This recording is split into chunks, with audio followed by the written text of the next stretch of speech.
Seguimos con la serie de Romanos y estamos ya en el final del capítulo 3. Hemos leído a partir del versículo 20 al final y el título de hoy es Gracia a un alto precio.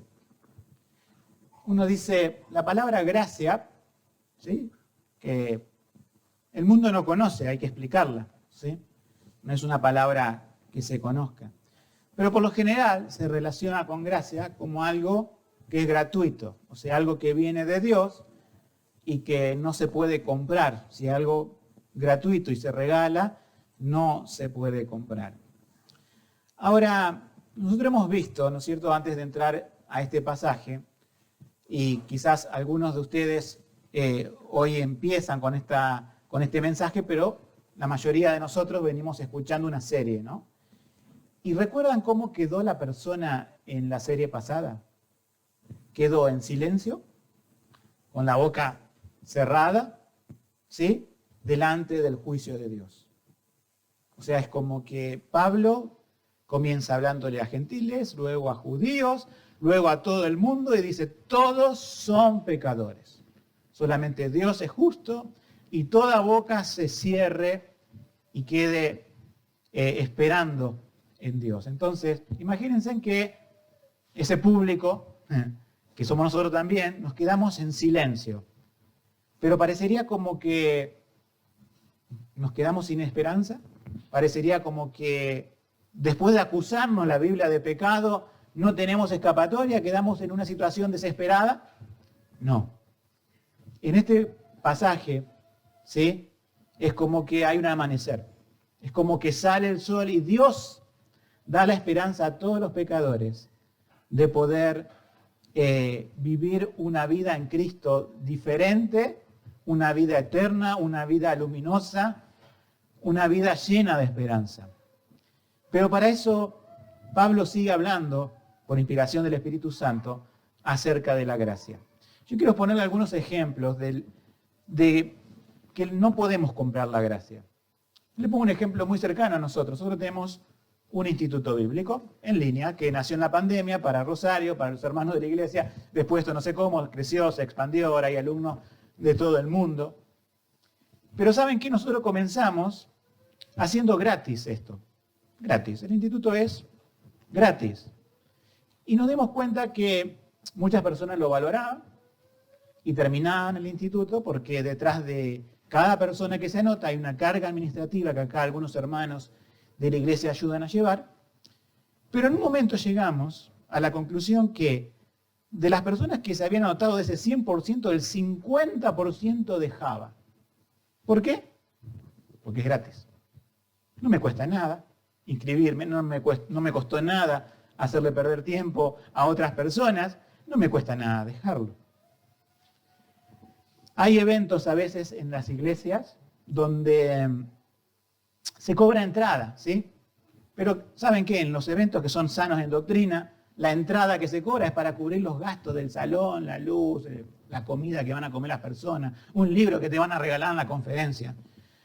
Y hay algunas personas que se enojan y dicen, no se debe cobrar nada por el Evangelio. Ok, todo esto lo sostenemos del aire, ¿bien? No lucramos con esto. Pero las personas tienen esa idea, ¿no? Todo tiene que ser gratis. Pero también no lo valoro. También no le doy importancia. Pero total es gratis. Y tenemos metido esta idea en nuestra sociedad latinoamericana por el socialismo, ¿no? De que todo tiene que ser gratis y de que ya desde el momento que nazco toda la persona o alguno en el Estado me debe algo. Entonces, ¿cuándo es algo valioso? Bueno, en el caso de la gracia, sí es gratis. No hay entrada que pagar. No hay cuota que pagar. Y uno podría decir, entonces, ¿es menospreciada? Si no crees, confesi. Si no crees, confesi. O sea, la única forma de valorar la gracia de Dios no es haciendo obras, como piensan algunos. Porque hay otras, no sé, religiones, iglesias y doctrinas que dicen, sí, Dios te da la gracia, pero vos tenés que hacer cosas también para ganarte esa gracia. Entonces no es gracia. Si es por obras, como dice Pablo, no es gracia. No es como el caso de una entrada que acabamos de ejemplificar recién, La gracia sí, definitivamente no la podés pagar. Con nada podés pagarla. Pero sí se puede valorar. Y sí se puede hacer lo más importante de nuestra vida, cuando a través de la fe vemos que esa gracia tuvo un alto costo. O sea, si vos le pedís a las personas, a todo el mundo, ¿no? Y que crean, ¿no es cierto?, que hay un cielo y un Dios, pero le preguntas a las personas, después de tu muerte, después que te morís, ¿no quisieras ir al cielo? Todos levantan la mano y dicen, sí, yo quiero ir al cielo. Todas las personas están interesadas en esto, en vivir una buena vida en la tierra y en ir al cielo. Pero la salvación que Dios ofrece, sí, vas a ir al cielo, pero tenés que poner fe en algo que Él hizo, una obra que Él hizo, a través de su Hijo Jesucristo en la cruz.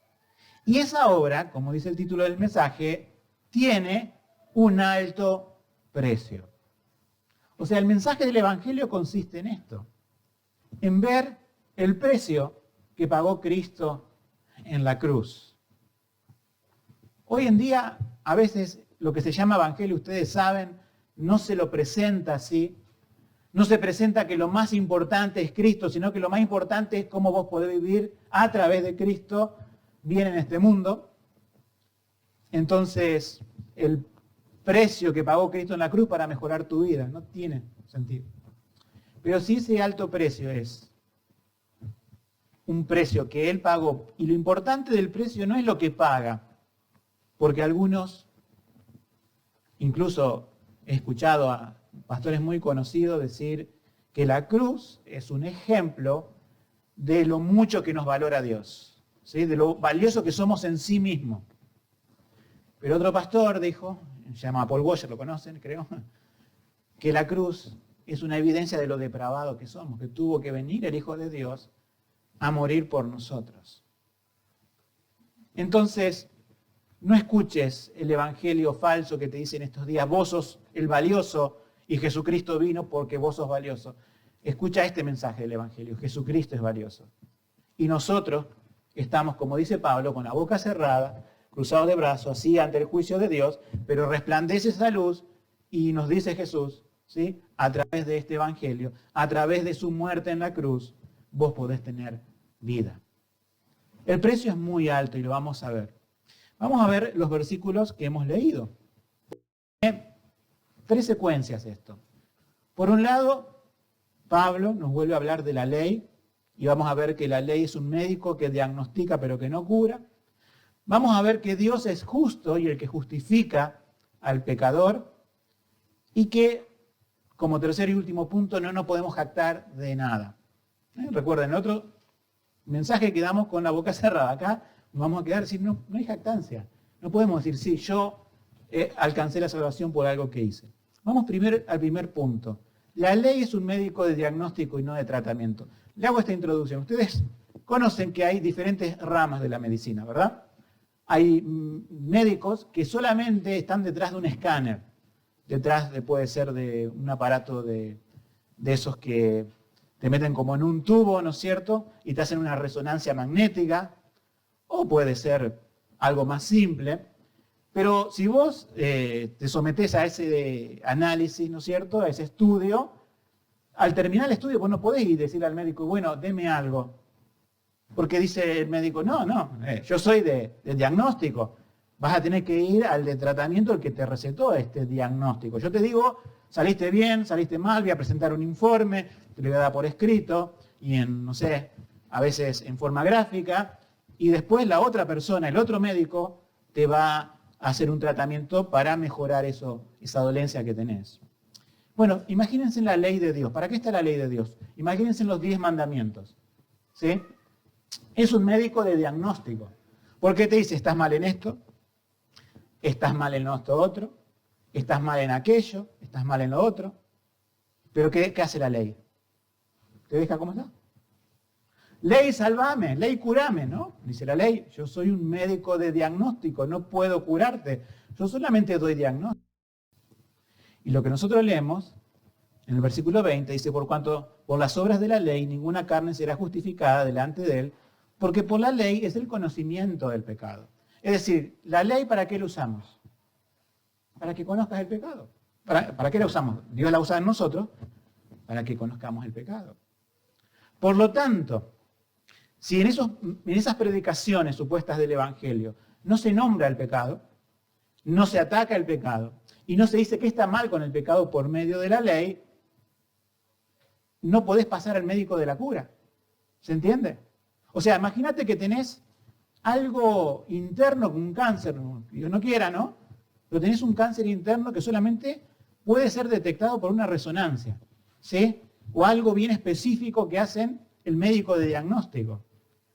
Pero eso va a determinar, ¿no es cierto? Ese médico diagnóstico va a determinar dónde está y cómo hay que operarlo, supuestamente. Ahora, si vos vas al médico de tratamiento, él no va a saber si tenés o no un cáncer, sin análisis, sin cuestiones previas. Y te puede decir, sí, te receto esto, tomá, pero no va a servir. Bueno, Dios da en el Evangelio, y eso es lo que está haciendo Pablo, da estos dos médicos, el médico de diagnóstico y el médico de tratamiento. El médico de diagnóstico dijimos cuál es, la ley.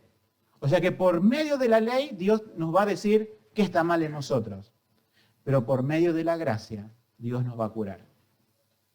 O sea, que nadie va a encontrar en este mundo nadie va a encontrar la gracia si no es que le mostramos primero por la ley que está mal.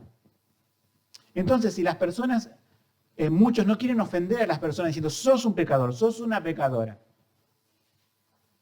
No, se van a ofender, se van a ir. Mejor estar todo el día haciendo una reunión bien entretenida, pero no decirle la verdad a las personas porque se ofenden. No vas a alcanzar la gracia. O te van a ofrecer una gracia, que es lo que un teólogo dijo, una gracia barata.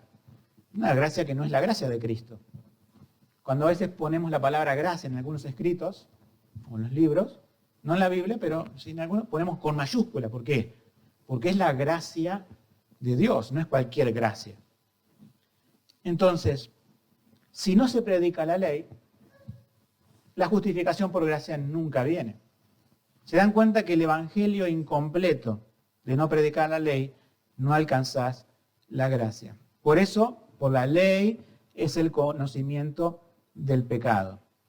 Y acá empiezan a ver esos rayos de luz, de esperanza, que dice, pero ahora sin la ley, se ha manifestado la justicia de Dios, testificada por la ley y los profetas. Atiendan bien a eso, dice, pero ahora sin la ley, dice, bueno, pasó la ley, se manifiesta la justicia de Dios, que vamos a ver que es a través de su gracia, pero esa justicia de Dios está testificada por la ley y los profetas.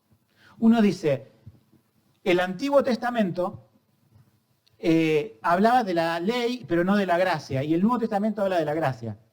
¿Se dan cuenta que eso es un error pensarlo así? Dios siempre habló de su ley y de su gracia. Y en el Antiguo Testamento se prometía esta gracia.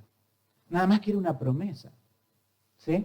Una promesa de diciendo, va a venir aquel, que así como ustedes, le diría a Dios a los judíos en aquel tiempo, ¿no? Pasado, ustedes sacrifican animales para ejemplificar a aquel que va a venir a morir por su pecado.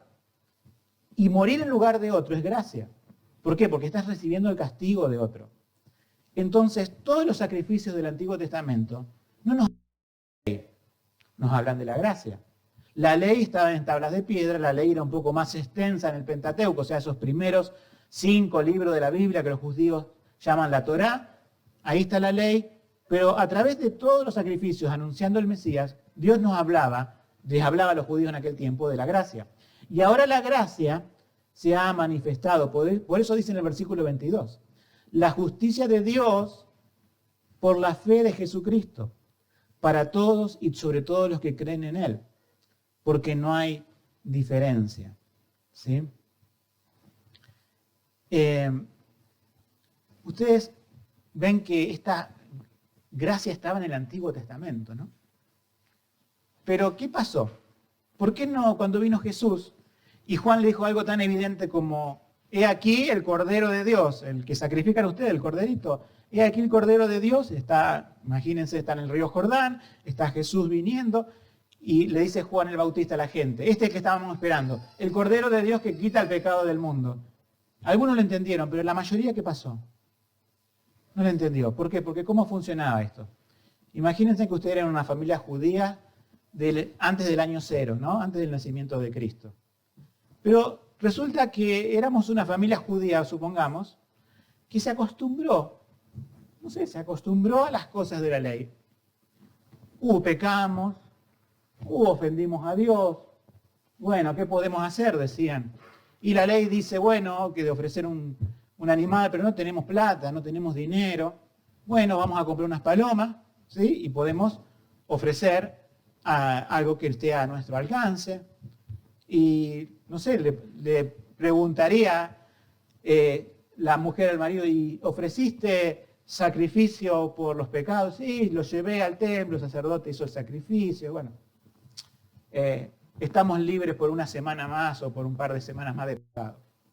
Llegaba la Pascua, dice, bueno, es la fiesta anual, ponete a cocinar los panes con levadura, vamos a tener que conseguir un cordero, a comer todos juntos. Y se hacía una costumbre fría, sin significado. ¿Cómo van a celebrar la Navidad ahora? ¿Vieron? Bueno, igual o peor. ¿Sí? Se hacía una costumbre. Entonces, toda la gracia que había en eso se perdía. Vino el Cordero de Dios, no lo vieron. No lo vieron. Era todo ritos, era todo mecánico. Yo me pregunto, hermanos, también, ¿qué pasa si nos acostumbramos a venir? ¿Qué pasa si nos acostumbramos a mensajes sana doctrina? Al principio, cuando muchos de nosotros, ¿sí? Estaban sin pastor, sin alguien que les predique la palabra, o cómo añoramos que se nos predique la palabra, cómo ardía nuestro corazón como los discípulos de Maús, caminando con el Señor diciendo, esto es palabra de Dios, y vinimos y damos gloria a Dios. Pero ¿qué puede pasar a veces, hermano? Que nos acostumbremos. Nos acostumbramos que siempre hay una persona hablando de la Biblia y no de otras cosas. Nos acostumbramos a la sana doctrina y ya estas cosas parecen como que pierden brillo. Bueno, es un problema del corazón, no del Evangelio. Un problema que debemos evitar. El problema de los judíos que no vieron la gracia cuando vino Cristo fue un problema de su corazón, no del Antiguo Testamento. Y para nosotros, nuestro corazón va a tender por nuestro pecado a que las cosas de Dios que son importantes, que es un alto precio, sean aburridas, o pierdan su brillo, o se vuelvan rutinarias, o se vuelva algo que era súper colorido en algo gris y opaco y rutinario. Pero ese problema es de nuestro corazón y nuestro pecado. Por eso venimos, hermanos, a que el Señor nos despabile, saque nuestro pecado y podamos ver cada domingo y cada estudio de la palabra al glorioso Jesús que pagó un alto precio con nosotros, a que ese precio que es alto, inmedible, sea cada vez más querido por nosotros, sea cada vez más valorado por nuestra alma. Versículo 22 dice, la justicia de Dios, que es por la fe en Jesucristo, ¿verdad? Para todos y sobre todo los que creen en Él. Solamente para los que creen en Él. No hay diferencia de personas. Dios no hace acepción de personas, eso ya lo vimos en pasajes pasados de Romanos y se predicó. Dios no hace diferencia. Dios salva a gente humilde, a gente rica. Dios salva a gente ignorante, a gente instruida. Dios salva de cualquier nacionalidad, de cualquier pueblo o nación. Dios no hace acepción de personas. Pero a todos los que salva, acá está la cuestión, les da la fe. Y acá hay un versículo tan conocido que muchos de ustedes, incluso yo lo he usado para la evangelización. Siempre que le queremos demostrar a una persona que es pecadora, recurrimos a Romanos capítulo 3, versículo 23, que dice, por cuanto todos pecaron y están destituidos de la gloria de Dios. ¿Verdad? Es así. Y lo utilizamos, pero fíjense ahora el contexto en que está dado esto, ¿no? Está los rayos de luz que nos dan una esperanza, pero nosotros utilizamos este versículo, que está bien, ¿no es cierto?, de decirlo para mostrarle el pecado a la persona, pero está puesto ahí como un paréntesis, porque empieza a mostrar la gracia de Dios. Pero esta es la verdad. Esta es la verdad que tenemos que predicarle al mundo, diciendo, estamos alejados de Dios. La gente de alguna forma cree que está conectada con Dios y que Dios la escucha y que cuando quiere va a Dios y le pide cosas. Tenemos que decirle la verdad a esa gente. Están fuera. Están fuera de la presencia de Dios. No solamente fuera, o lejos, como algunos dicen, sino que hay una palabra traducida muy fuerte, dice, destituidos de la gloria de Dios. Esto es como, y es también un ejemplo que puso Dios, cuando el hombre pecó en el jardín del Edén, era un jardín muy lindo, ¿verdad? Estaba la presencia de Dios ahí, todo florecía, todo funcionaba bien. Pero cuando el hombre pecó, dijo que la tierra iba a producir espinas y cardos, o sea que iba a ser como un desierto, va a tener que extender, por así decirlo, por medio de la agricultura para que crezca algo. Pero ya no iba a extender más el jardín del Edén. ¿Qué pasó con Adán y Eva en el jardín del Edén? Dios los expulsó. Y hay una parte en Génesis, capítulo 3, versículo 24, que ustedes recordarán, que nos dice que en ese jardín, o sea, imagínense ya Adán y Eva de este lado del jardín, pisando, no sé, una tierra quizás ya maldecida por Dios, ya no tan verde, y ven el jardín verde y Dios pone querubines ahí alrededor. ¿Sí? O sea, como, no sé cómo lo han estado, cruzado de brazos así. Si pasás, te toco y morís. Nadie se acercaba al jardín del Edén. Y allá podían ver más adentro el árbol de la vida y había una espada encendida que iba y venía, se revolvía, o sea, algo que puso Dios. No la manejaba ningún ángel, era algo que guardaba el árbol de la vida y encima, alrededor del jardín del Edén, querubines. Acceder a la presencia de Dios. No podés. Vas ahí, te mata el querubín o te mata la espada. Una de dos. Y el hombre dio media vuelta y se fue lejos de eso. Después Dios sacó el árbol de la vida, desapareció Edén, y el hombre quedó en la tierra, árida, estéril, lejos de la presencia de Dios. Y es el estado de cada persona que nace. De cada ser humano que nace en este mundo está lejos de la presencia de Dios.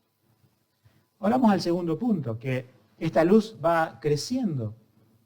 Que Dios es justo y es el que justifica. Y vamos a explicar la palabra justificar, pero vamos a leer el versículo 24.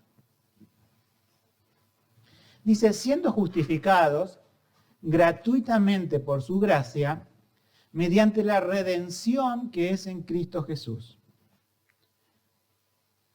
El tema de este mensaje sale del versículo 24, ¿sí?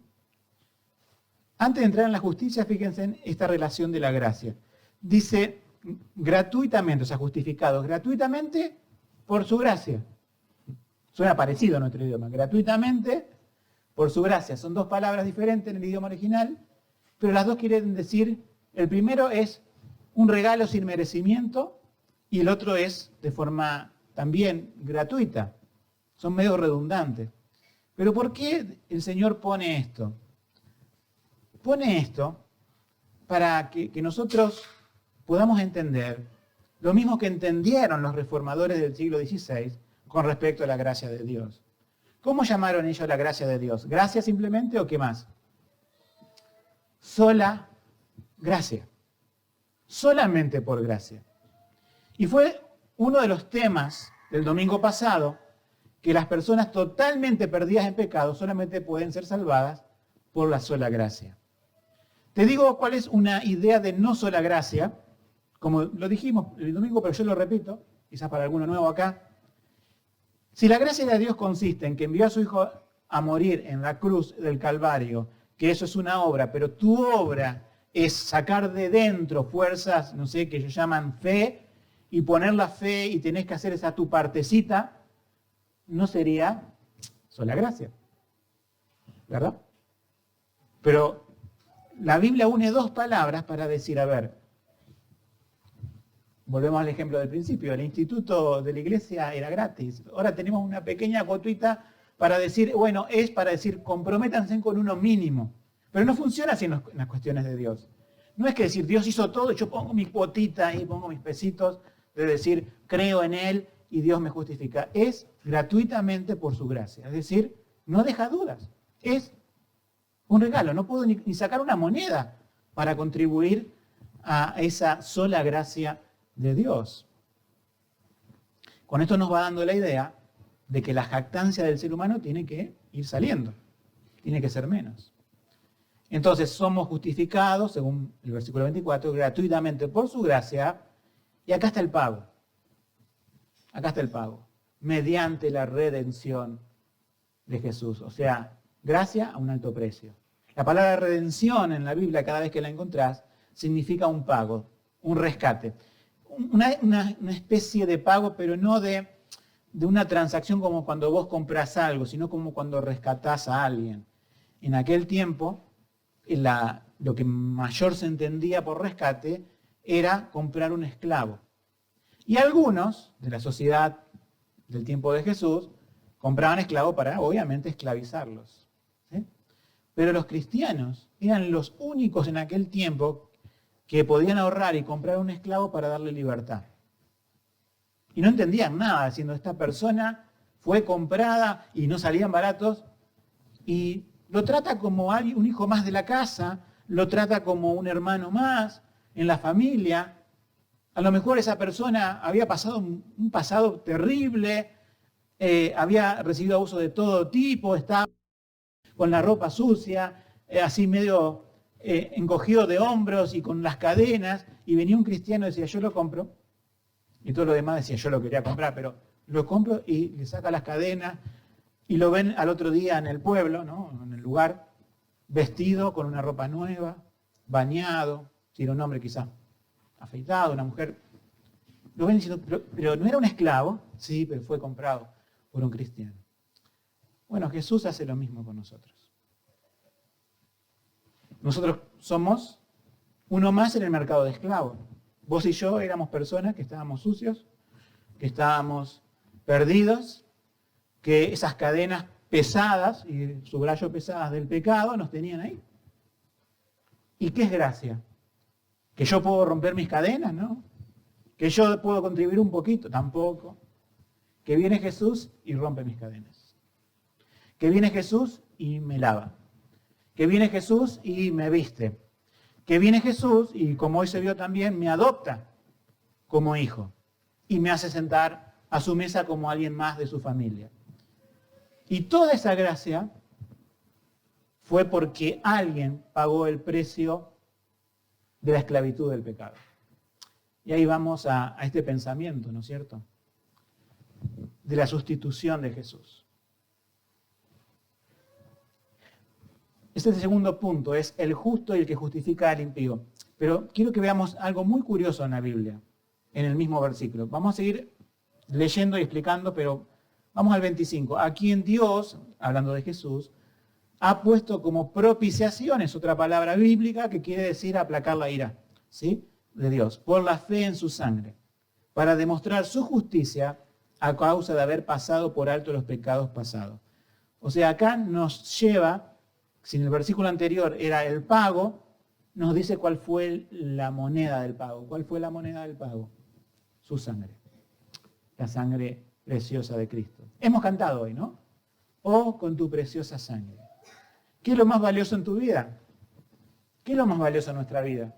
Sino esa sangre de Cristo, esa vida derramada en la cruz.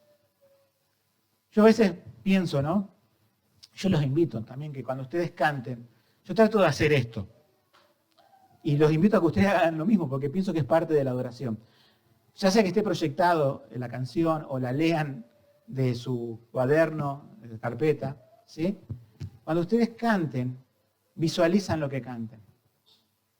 Estamos cantando de la gloria de Cristo, estamos hablando de su nacimiento, imaginemos eso. Estamos hablando de que Él calmó la tempestad, imaginemos eso. Y estamos hablando que Él murió en la cruz, imaginamos. O sea, pensamos lo que estamos cantando. No es que estamos haciendo una meditación trascendental. No me malinterpreten. No quiero decir que nos vayamos ahí místicamente. No, pero cantamos y pensamos lo que cantamos. Y yo me preguntaba, ¿qué es el efecto de hoy al cantar, oh Señor, con tu preciosa sangre? ¿Qué tan preciosos para mí? ¿Qué tan valiosos para mí? ¿Qué estoy valorando hoy en mi vida diaria más que la sangre de Jesús? Sería un ídolo, ¿verdad? Cualquier pecado que nosotros valoremos por encima de Jesús es un ídolo. Tenemos que rehuir al pecado. Pero esa preciosa sangre, no tenemos toda la estrofa ahí para analizarla, porque analizamos la Biblia, pero cantamos grandes cosas, hermano. cantamos profundas cosas. Y le pedimos al Señor que nos santifique, le pedimos al Señor que, bueno, Él al salvarnos nos ha lavado con su sangre de nuestros pecados. Y ese precio es en la cruz. Ahora lo que quería que veamos es un versículo que es un poco, podemos decir, enfático, redundante con respecto a la justicia. Pero hay tres clases de justicia. Versículo 26. Es para un estudio bíblico separado esto, pero yo lo quiero explicar. Hay tres cosas acá. Y se las voy a ayudar a identificar para que también nosotros veamos en qué consiste la justicia de Dios. Es como el corazón así del Evangelio diseccionado en la parte de la justicia de Dios. Dice, 26, en la paciencia de Dios, o sea, todo esto que fue hecho por Jesucristo en la paciencia de Dios a través del tiempo, ¿no? Dice, para demostrar, que es ahí donde comienzan los rayos luminosos a amanecer, en el tiempo de Jesús, o sea, Pablo presenta el Evangelio y empieza ese amanecer, ¿sí? Para demostrar su justicia en este tiempo, o sea, la justicia de Dios, a fin de que Él sea justo, Dios, pero también Jesús, y el que justifica al que es de la fe en Jesús. Entonces tenemos la palabra justicia en tres aspectos, quiero que lo veamos. Tenemos la justicia, primero, como sustantivo de que Dios es la justicia. ¿Sí? Dios es justicia. Y tenemos que Jesucristo es justo. Otro sustantivo. Justicia, justo. Y después lo tenemos en acción como verbo. Dice, y el que justifica al que es de la fe en Jesús. Creo que en este versículo que recordemos de la triple justicia, si le quieren poner un nombre, podamos recordar en qué consiste la justicia de Dios. Fíjense, Dios es justo, te presenta su ley, diagnóstico. ¿Cuál es el diagnóstico? Estamos destituidos de la gloria de Dios. ¿Por qué? Porque no podemos cumplir la ley. Entonces Dios dice, a ver, hombres, páguenme su salvación a través de la ley. Y cada cual revisa su bolsillo y no tiene nada. No podemos pagarla. Pero dice Dios, no se preocupen. Yo los dejé en silencio, con la boca cerrada, ninguno se puede justificar delante de mi presencia, ni judío, ni gentil, ni el resto del mundo. Pero acá está la buena justicia. Acá está el justo. Y lo manda a su Hijo Jesucristo a nacer. Acá está el justo y podemos ver la vida justa de Jesucristo. Y Dios, después de mostrarte al justo, que Él sí cumple el estándar, que Él sí da con la estatura, que Él sí cumple con la ley perfecta y es sin mancha, sin pecado. ¿Y qué hace con ese justo Dios? Lo manda a morir como si fuera injusto. ¿Para qué? Para que el injusto como yo, Dios pueda justificarme por medio de la fe. Entonces repaso, Dios justo, la justicia, te presenta la ley, dice, te condeno, manda a su Hijo Jesucristo el justo, y a través de la muerte en la cruz, es esa justicia que yo tengo que creer, ¿por qué? Por medio de la fe. Porque somos justificados por la fe. Pero también estos pasajes nos dicen que somos justificados por la gracia, como se dieron cuenta. Con lo cual concluimos que la fe, hagamos este razonamiento, ¿la fe viene por la gracia o la gracia por la fe? No me contesten, es una pregunta retórica. Pero piensen, un ejercicio mental y teológico muy sano. La fe, que yo creo en Jesús, si crees en Jesús, ¿verdad? ¿Viene por la gracia? ¿O por medio de mi fe yo me apropio de la gracia? La fe viene por la gracia. Es un regalo de Dios. Si bien algunos van a discutir en teología acerca de un versículo muy conocido, pero analizando la Biblia, nos dice, la gracia es gratuita. Es como que Dios te dice, sí, lo gratis es gratis. Lo gratis es gratis. La gracia es gratuita. Por lo tanto, me dicen en el capítulo 3, somos justificados por la gracia, y después en el capítulo 5, que después vamos a llegar, te va a decir, somos justificados por la fe. Pero ¿qué establece primero Pablo? La gracia. La gracia es la raíz de todas las cosas. Entonces, Él es el justo, la justicia, el justo y el justificador. Vamos al tercer punto. ¿Sí? El tercer punto, o sea, repasando los dos primeros puntos, es que la ley es un médico de diagnóstico que nos lleva al médico de tratamiento. ¿Cuál es el médico de tratamiento? La gracia de Dios. Y Dios nos justifica por medio de su gracia y nos da la fe para creer en el sacrificio de Cristo. O sea, el justo que murió por un injusto. Por eso Dios puede tomar eso como un pago a nuestro favor y sacarnos del mercado de esclavos, podemos decir. Ahora hay un punto importante, que es el tercero, que es en el desarrollo de la teología de Pablo, que decir, bueno, recuerden, la vez pasada nos quedamos con la boca cerrada. Ahora viene la ley, nos dice, no podés salvarte, pero nos envía a Dios este amanecer, que es la gracia. Ahora tiene que haber algo más en nosotros. Toda jactancia. Pero muchos, o la mayoría de nosotros diremos, no, yo no me jacto de nada. Quizás no conscientemente. Pero ¿nos jactamos o no nos jactamos? Cuando nosotros nos creemos mejor que otro. Yo no me jacto de la salvación, pero sí, al creerte mejor que otro te estás jactando en forma directa, no indirecta, directa, de que si Dios puso algo bueno en tu vida, no es por tu merecimiento, es todo por gracia. Y luchamos con eso, o no luchamos, hermano, con nuestro orgullo cada día. No nos creemos a veces mejor que el pecador. Ustedes recuerdan al fariseo cómo era su oración terrible. Gracias a Dios que no soy como este, que está ahí publicano y demás. Y Dios no recibió esa oración. Nos comparamos con otro hermano. Aún los niños, yo le digo en la escuela dominical, no compitan, no se comparen con otros. Aprendan de chiquito, todo es por gracia. Todo es por gracia. Y nosotros a veces como adultos nos damos el ejemplo, pero tendría que ser. Y nos olvidamos. Yo no sé si les pasa a ustedes, a mí me pasa, hermano. Cuando me enojo con alguien, estoy olvidando quién soy. Estoy olvidando que era del mercado de esclavos, que no salí de la cuna, que salí del mercado de esclavos, como salimos todos. Y eso es lo único que me hace recapacitar frente a los demás. Solamente la gracia de Dios que me cambia, que me transformó y que me tiene que dejar sin excusa, sin jactancia. Entonces la Biblia les pregunta a ustedes, ¿dónde está pues esta jactancia? ¿Dónde? ¿En qué podemos jactarnos? Jamás nos jactemos de que vamos a una iglesia sana en doctrina. Sí alegrémonos, pero otra cosa es jactarse. O cuando recibimos un poco de instrucción teológica, ¿no nos jactamos acaso? Luchamos con eso, ¿verdad? Luchamos con eso. Más si hacemos algún estudio, si nos dan algún diplomita por ahí, nos jactamos. Y la Biblia dice, a todo lo que podamos imaginar, ¿dónde está la jactancia? Es excluida, dice Pablo. Pero ¿por cuál ley? ¿Por la de las obras? No, porque no pude hacer nada, sino por la ley de la fe.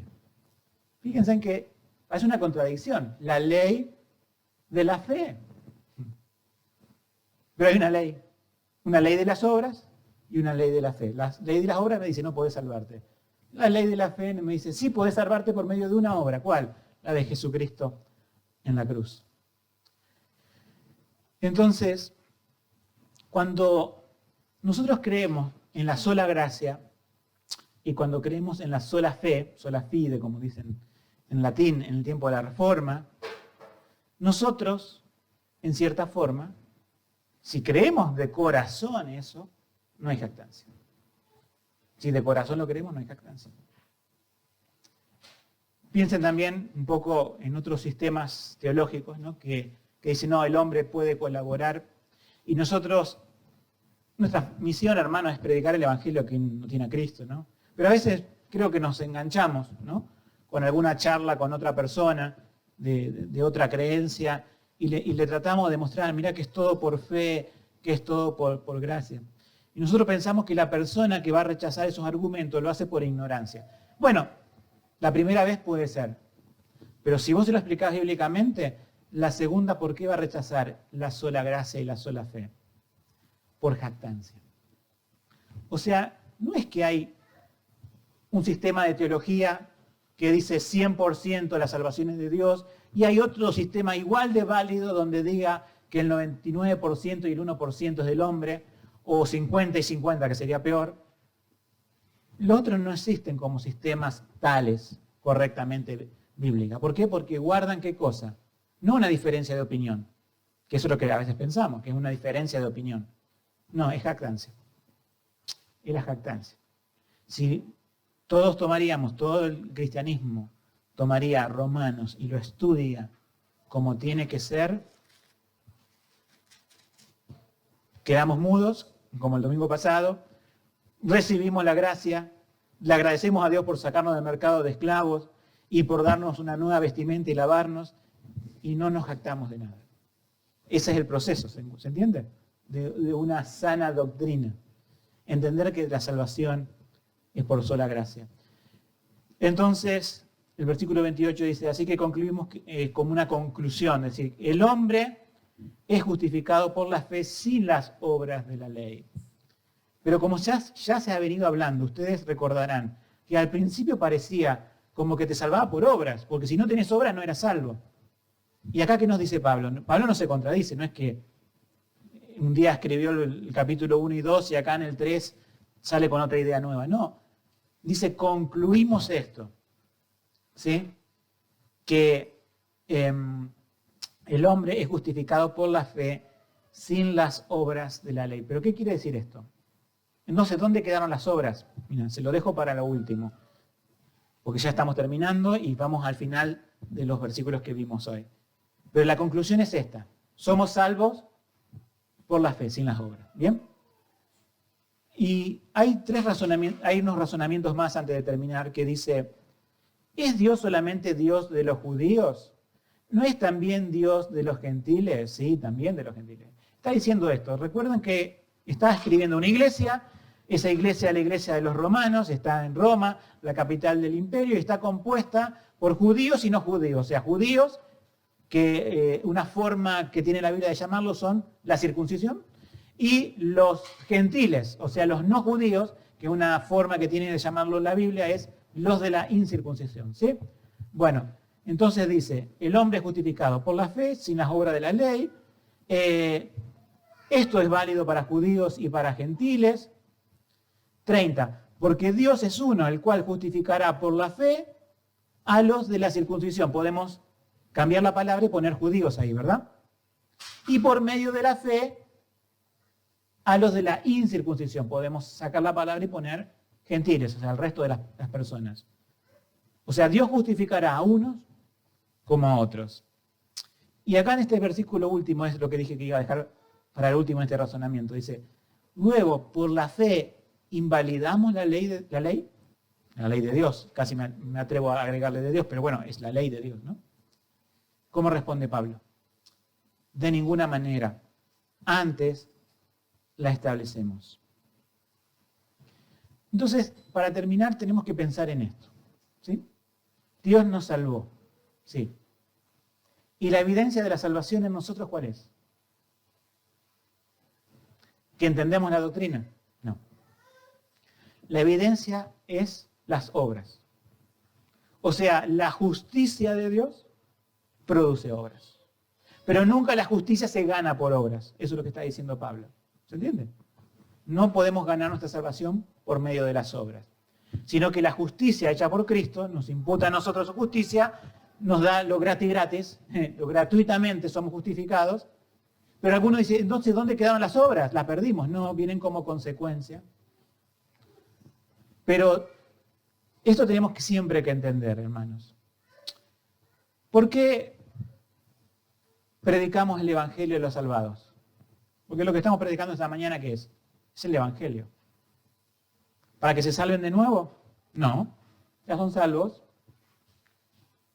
¿Habrá pasado alguna vez que una persona se hizo miembro de una iglesia, se bautizó, se hizo miembro de una iglesia y estuvo mucho tiempo y sus obras le demostraron de que no era un creyente? Sí ha pasado. Y que se haya arrepentido, ¿sí? Y haya dicho para sí mismo, todo lo que necesito es la gracia, que no me ha transformado. Porque no creemos en una gracia que no transforma, esa gracia barata que se ofrece simplemente por hacer una oración o levantar la mano, etc. Sino en la gracia que transforma. Entonces predicamos el Evangelio no para hacer sentir dudas, en el sentido de que no se pierde la salvación, pero sí en examinar nuestro corazón. Si ya sos salvo, lo que provoca el Evangelio es santificación. Por eso predicamos el Evangelio. Para que esa sangre que sabemos que es preciosa, se haga más preciosa. Y al hacerse Cristo más precioso, vemos más la vileza de nuestro pecado. Por lo tanto, yo te pregunto a cada uno, ¿la gracia en qué medida está transformando tu vida? Yo le pregunto, ¿vos sos salvo? Y me van a decir, sí, ok. ¿Y esa gracia que te salvó, en qué medida transforma tu vida? ¿En qué medida está transformando tu matrimonio? ¿En qué medida está transformando tu vida personal? ¿En qué medida está transformando la relación con tus hijos? ¿En qué medida está transformando la relación con los semejantes? ¿En qué medida está moviéndote la gracia a compartir ese mensaje a otros que no tienen a Cristo? Entonces, si es una gracia teórica, no es gracia. Pero si es una gracia transformadora que provoca obras, o sea, una justicia hecha por Cristo en nuestro corazón, que provoca obras, entonces estamos en la sintonía correcta. Termino con estas exhortaciones. 4. Primero, siempre hago esta aclaración si alguien no conoce al Señor. No insistas con obras para ganarte la salvación. No insistas más. Recibe la salvación como ese regalo que viene de la gracia de Dios. Y le recuerdo a los creyentes 3 cosas. Punto 2, 3 y 4. Recordá el alto precio que pagó Cristo. Y acá venimos de escuchar un mensaje que nos diga, ¿no? Siempre en la palabra, cuán grande eres Jesús. Recordá el alto precio para motivarte para ser agradecido. Yo sé que siempre nos quejamos de algo, pero tendremos que ser agradecidos de Dios por esa gracia. Recuerda que el libre acceso que tenemos ahora a la presencia de Dios, antes estamos destituidos de su gloria, ahora se remueven los querubines del jardín del Edén, la espada encendida, accedemos a Cristo, que es el símbolo del árbol de la vida, y tenemos, ¿sí?, ese libre acceso ¿a qué nos impulsa? A la adoración. Para que cuando cantemos, no digamos, estoy leyendo. Una adoración que salga no solamente de nuestras voces, sino de nuestro corazón. Si sale de nuestro corazón, va a salir de nuestras voces. ¿Sí? Pero a veces puede pasar que sale de nuestras voces y no de nuestro corazón. Y el último punto, recordar la justicia para motivarte a la obediencia. Está todo hecho por Cristo. Todo lo pagó. Está todo saldado. No tenemos nada en contra. Entonces mi obediencia es para ganarme algo. No obedezcas para ganarte el favor de Dios. El favor de Dios es favor de Dios, es gracia gratuita. Pero no lo entendemos a veces y decimos, Señor, quiero agradarte para que tú me bendigas. Dios ya nos ha bendecido en Cristo, ahora obedecele por ser agradecido. Obedecele por justamente entender su justicia en la cruz. Que Dios nos bendiga en esta mañana, hermanos. Amén.